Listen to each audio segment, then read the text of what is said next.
Hi there, this is me. So ayan guys, isa na namang napakasimpleng sketch po ang ating gagawin sa ngayon. Ito po ay ang bako. Ang bako ay seagull sa Ingles ay mga ibong dagat na nasa pamilyang Laridae.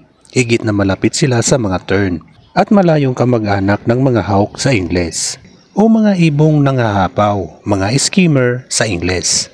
Tinatawag din ang bako bilang ibong piskador, ibong mangingisda, daya, magdaya, menekas at hibo.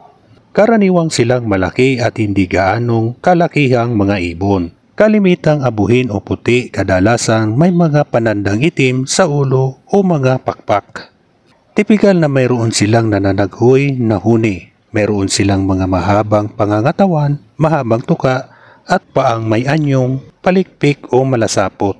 Umaabot ang sukat at laki ng mga uri ng mga bako mula sa maliit na bako na nasa 120 gramo at 29 sentimetro hanggang sa dakilang bakong may maitim na likod na may 1.75 kilogramo at 76 sentimetro.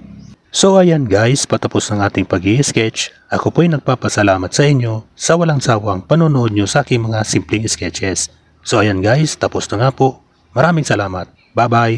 Thank you.